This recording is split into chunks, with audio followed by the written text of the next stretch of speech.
Priscilla turned 18 in March, and by April her father was already demanding rent for the same small bedroom she had lived in since childhood. Every month she placed an envelope with $400 on the kitchen counter before leaving for work. Her father, Joseph, counted it slowly as if she were a tenant instead of his daughter. Her mother, Diana, simply nodded along as though everything was normal.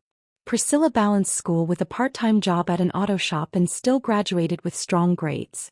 All she wanted was a chance to build a life far away from the stress in that home. Priscilla had saved for years, and a welding program in Ohio became her long-awaited escape. The full scholarship, stipend, and job placement felt like someone had finally opened the door she'd been waiting behind. When she shared the acceptance at dinner, Diana forced a smile while Joseph grunted in irritation. "Who's going to help around here if you leave?" he asked sharply.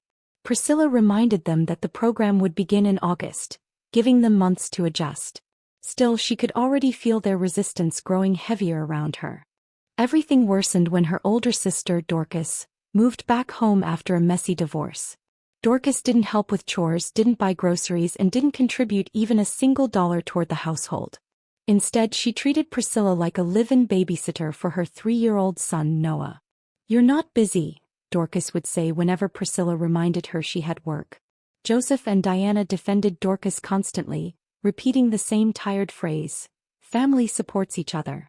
Priscilla realized quickly that in this house, support always meant sacrificing her own future. One Tuesday in June, Dorcas asked Priscilla to watch Noah for 2 hours before her shift.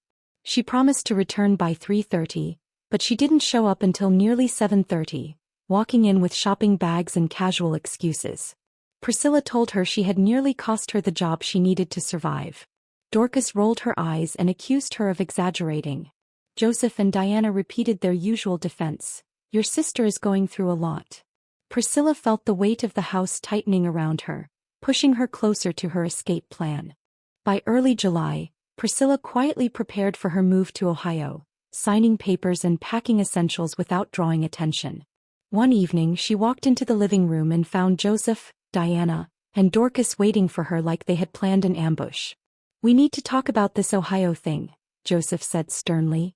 Priscilla remained standing and calmly explained she had already confirmed her spot. Diana leaned forward with a soft, manipulative tone and whispered, "Maybe you should defer for a year, just until Dorcas gets back on her feet." That was when Priscilla finally understood. They had no intention of letting her leave. Priscilla looked around the room and felt the pressure closing in on her. Joseph folded his arms and said, "You're acting selfish. Family needs you." Diana nodded quickly as if she needed to prove her agreement. Dorcas didn't even look up from her phone, only muttering, "You can't just leave us like this." Priscilla kept her voice steady and explained again that the opportunity was too important to lose. But Joseph slammed his hand on the coffee table and shouted, "You are going to defer. That is final."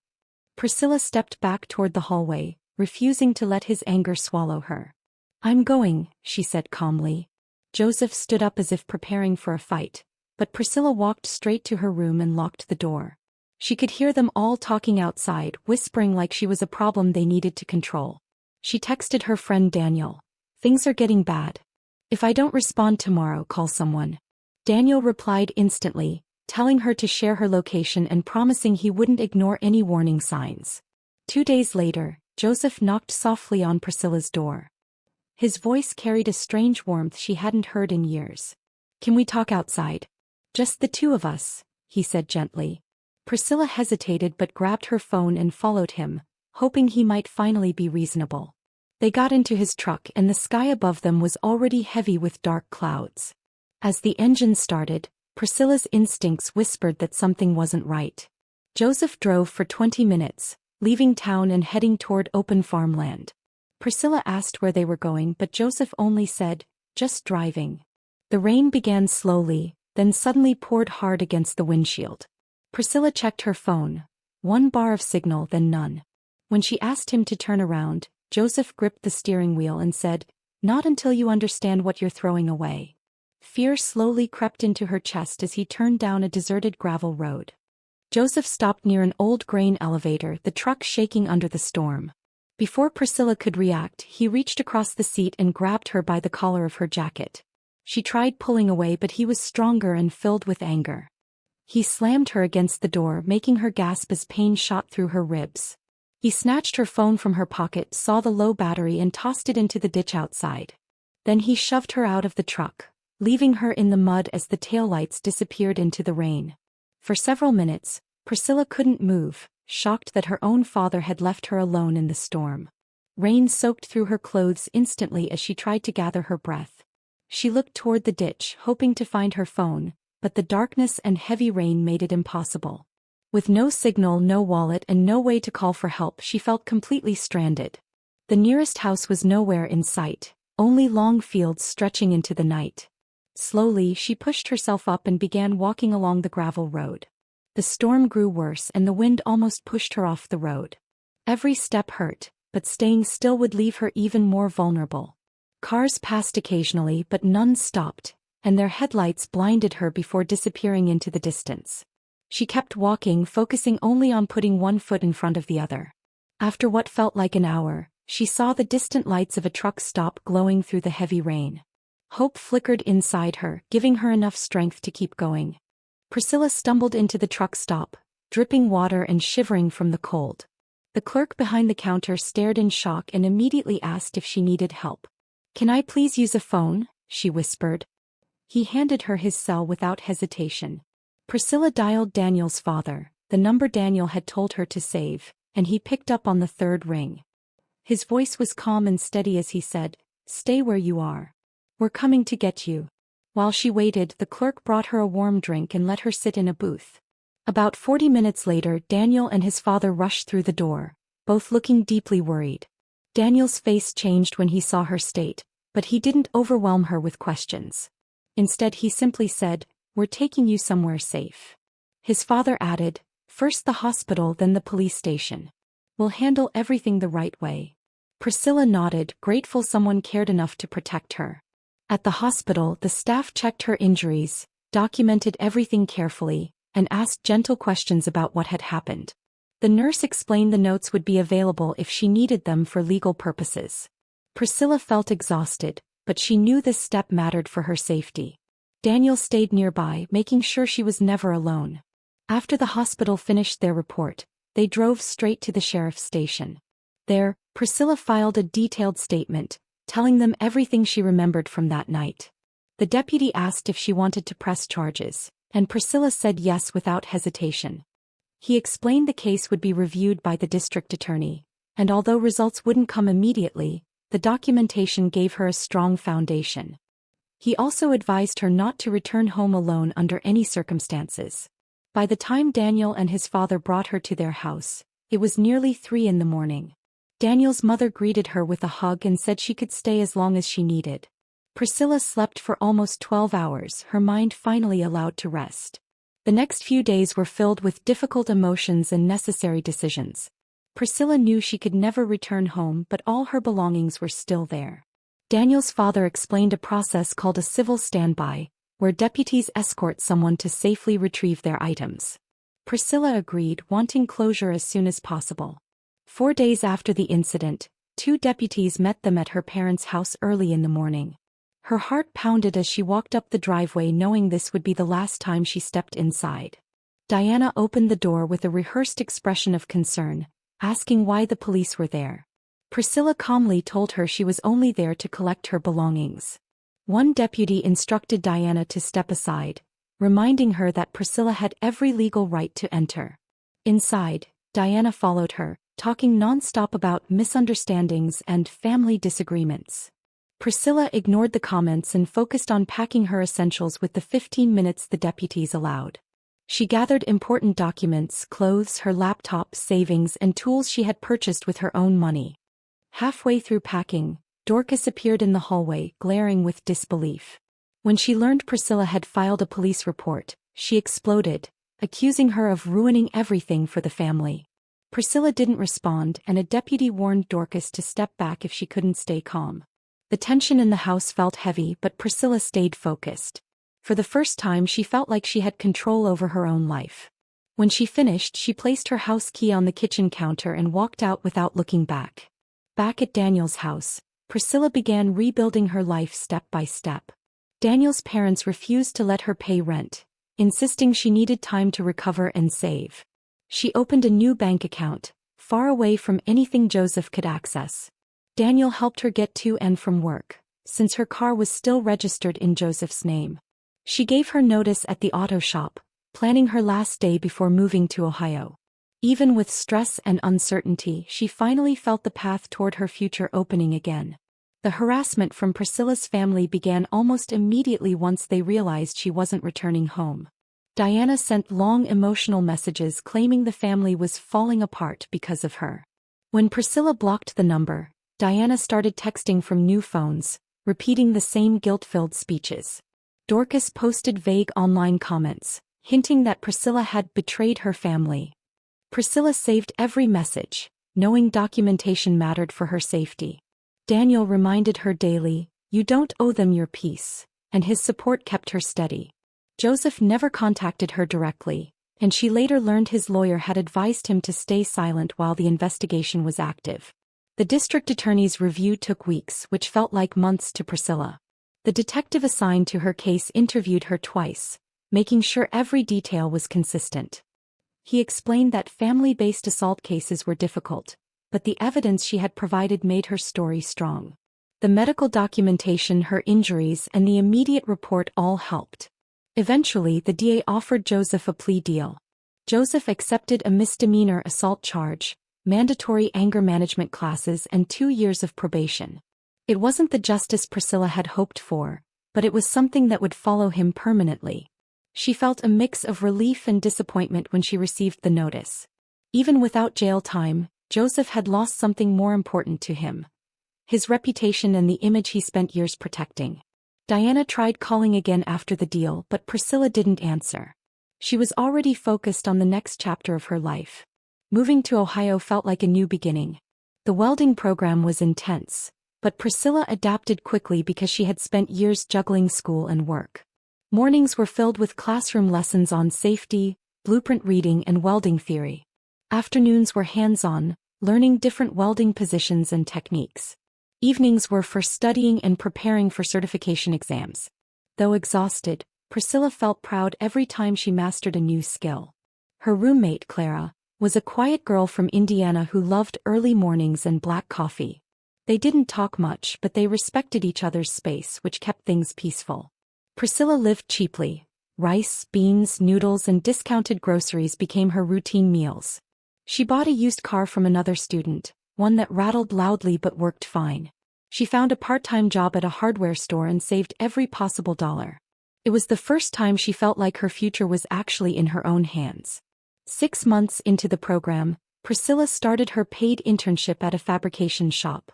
The work was demanding, requiring long hours and intense focus, but she loved it. She ran welds on real equipment, handled heavy materials, and learned to work under pressure. Her hands grew calloused, her arms stronger, and her confidence deeper.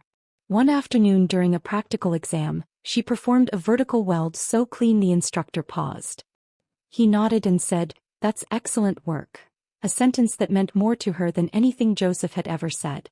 Daniel and Priscilla stayed close, talking often even though they now lived in different states. He studied HVAC at a local program and worked part-time to build his career. Sometimes they video called late at night just to laugh about old memories or share stressful moments from school. Daniel's parents also checked in, sending messages like, "Hope you're eating well," or, "Let us know if you need anything." Priscilla felt supported in a way she never had growing up. Slowly, she began healing from the past. After 8 months, the messages from her family finally stopped. No more guilt, no more pressure, no more manipulation. She realized they had moved on because they could no longer control her. The silence felt like fresh air. Priscilla focused on her classes, her work, and her goals. Every day, she proved to herself that she was capable of more than her family ever allowed her to believe. By the end of the program, Priscilla graduated with high marks and quickly received a job offer from a manufacturing plant in Columbus. The position offered steady pay, benefits, and room to grow, everything she had dreamed of. She moved into a small studio apartment and filled it with second-hand furniture she proudly bought herself.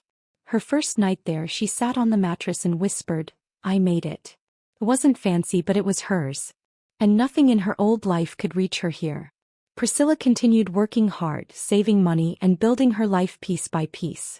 She bought a dependable used truck and paid it off within 18 months. She made new friends and even started dating someone from the hospital administration office named Kara. When she finally told Kara about her past, Kara held her hands gently and said, "You survived something terrible, but you built your own life. That's strength." Those words stayed with Priscilla for days. She was no longer the girl who had to beg for freedom. She was the woman who created it. 3 years passed faster than Priscilla expected. She had a stable job, her own apartment, and a life she built with her own hands. Daniel eventually moved to Ohio too after getting a job with a commercial HVAC company. They remained close, often sharing meals on weekends and laughing about things they used to cry about. Priscilla felt grateful for the people who had become her real family. Life finally felt steady, peaceful, and hers. One afternoon at work, Priscilla's phone buzzed with an unfamiliar number from her hometown. She almost ignored it but picked up out of curiosity. It was her cousin Grace, someone who had stayed neutral through all the chaos. Grace explained she had come across Priscilla's name on a company directory while seeking a fabrication quote and wanted to reconnect. After discussing business, Grace hesitated and said, "Things got really bad back home." Priscilla braced herself, unsure what she was about to hear. Grace told her everything slowly, piece by piece. Joseph's reputation in town collapsed after the assault case became public. He was pushed out of promotions, treated differently at work, and eventually forced into early retirement. Then he had a stroke that affected his mobility, speech, and independence. Diana went back to part-time work just to cover bills. Dorcas lost custody of Noah completely and eventually moved across the country with someone she barely knew. Grace explained that Diana was taking care of Joseph mostly alone, struggling under the weight of medical bills and responsibilities. Dorcas rarely visited and barely called, leaving Diana isolated. "Your mom isn't asking for pity," Grace said quietly. "Just, things have fallen apart." Priscilla thanked her for reaching out and promised to send the business quote by the end of the day. But inside she felt numb, neither happy nor sad, just detached. 2 days later Diana called. Her voice sounded older, weaker, almost fragile. After a few minutes of small talk she finally said, "Your father isn't doing well. We could really use your help." Priscilla didn't respond, so Diana continued, "Maybe you could visit. Maybe we can start fresh." But Priscilla remembered every moment of that stormy night and every excuse made afterward. She knew this sudden outreach came from desperation, not remorse. When Diana began asking for financial help, everything became painfully clear. "We're struggling, Priscilla. Please, anything you can spare." Priscilla calmly said, "You called me dramatic when I was hurt. You defended him even after everything." Diana cried softly and said, "He didn't mean it." Priscilla ended the call gently but firmly. She refused to let guilt pull her backward into a life she fought to escape. A week later, Priscilla made a decision.